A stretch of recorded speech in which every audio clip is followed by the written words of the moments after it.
No, no, no, no, no. Ain't gonna be no robbery July 11th in Madison Square Garden, New York City, as Amanda Serrano, arguably the greatest woman fighter of all time, the 7th Division World Champion, Super Featherweight Undisputed, takes on her nemesis for the third time, ladies and gentlemen, one of the most anticipated matchups in the history of the sport of boxing. Katie Taylor, the 2-division Undisputed World Champion, trailblazer in her own right, arguably the greatest to ever lace them up. But we need closure. And the only closure that Amanda Serrano can have is by knocking out Katie Taylor. Barbecue the ribs. Make her take a knee. Because I'm going to say it like this. Katie Taylor is lucky that it's not 3 minutes, 12 rounds. Because just like in the first fight, she hurt Amanda Serrano hurt Katie Taylor in the 5th round and in the 10th round. In the first fight, she hurt her in the 1st round. As in the second fight, she hurt her in the 1st round out there in Dallas, Texas.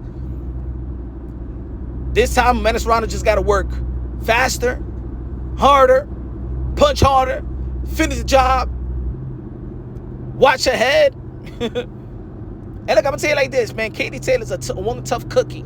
She is one tough cookie. But Amanda Serrano, in my opinion, is tougher because, remember, she's the one that's daring to be great. She's the one that's moving up in the division to face Katie Taylor in the 140-pound division.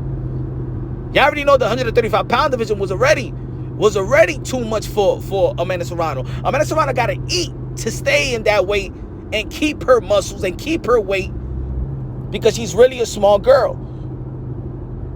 But she got a big heart, and the biggest heart in the sport of boxing. Yeah, man, female and male. Damn it. Shit, I'm gonna tell you like this. You ain't gonna see July 11th what we saw on May 2nd. Oh yeah, I'm gonna tell you like this. Amanda Serrano could give her cojones to these dudes like William Scott and Devin the Dream Haney. And they still won't know what to do with it. Hey, yo, Turkey Out Shake, man. You like to put on some good fights? You better invest on these ladies as well. But don't worry. They're all right because they got Jake Paul, Most Valuable Promotions. Shout out to Jordan Maldonado. Shout out to Nikisa. Shout out to Jake Paul. They're going to be performing. You already know this Friday, DAZN versus Julio Cesar Chavez Jr. Yo, Amanda Serrano just got to do I don't even know if she got to do the extra. You know what I'm saying? Because, yo, the fight has come to... It's close. I didn't think the last fight was that close. I think that it looked close because Amanda Serrano was suffering from a cut. And I'm not gonna take that away from Katie Taylor. Katie Taylor is just a brawler. And I think that's the only way that she could fight Amanda Serrano.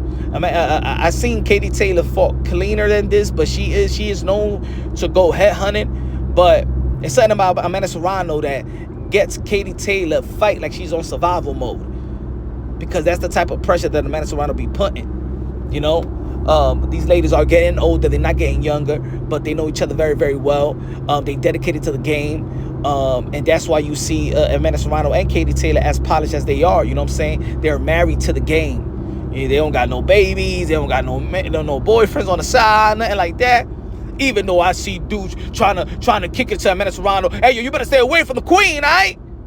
Let that woman concentrate. But yeah, man, a lot of people feel like this is the only way that Amanda Serrano could win.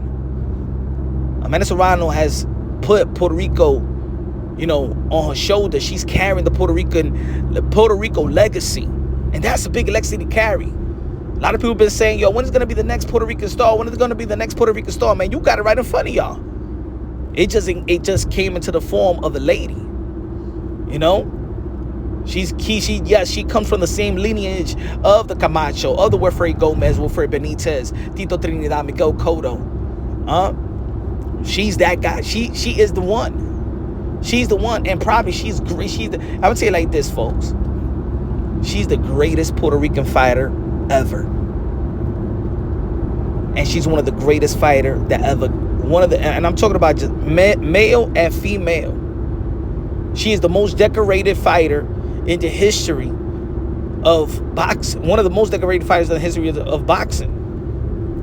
If she could get this belt and she could win, and imagine she gets a knockout at the same time, I think she does become did she become an 8th Division World Champion? She already a 7th Division World Champion.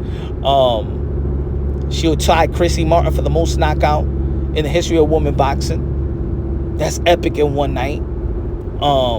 And shout out to Netflix. I remember after her fight, you know, I was out there in the locker room and stuff like that after her defeat versus Katie Taylor, and the Netflix people. And shout out to Netflix. You already know 8 Class. They went to the locker room and they congratulated Amanda Serrano. They knew that she won, and they kept their promise because they told her that they would like to work with her and partner up with Amanda Serrano again. And a lot of people was talking about, oh, yo, look at Canelo Alvarez and Terence Bud Crawford, you know, Netflix. And let me tell you like this, Amanda Serrano and Katie Taylor, that war opened the doors for an American network or stream service, whatever you want to call it, to be invested in the sport of boxing when everybody is walking away from the sport of boxing. Thanks to Amanda Serrano. Because think about it, ESPN is out, Showtime is out, HBO is out. Everybody is out. The Zone is not from America, right? So the only reason that Netflix is in the sport of boxing, the only reason that an American network stream service is in the sport of boxing, because I believe the PBC, the Amazon Prime, is not gonna. That's a rumor that that PBC is no longer gonna be with Amazon Prime after a couple of events that they gonna have. But that's just a rumor. But so the only reason why Bud versus Canelo is on Netflix is because Amanda Serrano, Katie Taylor paved the way.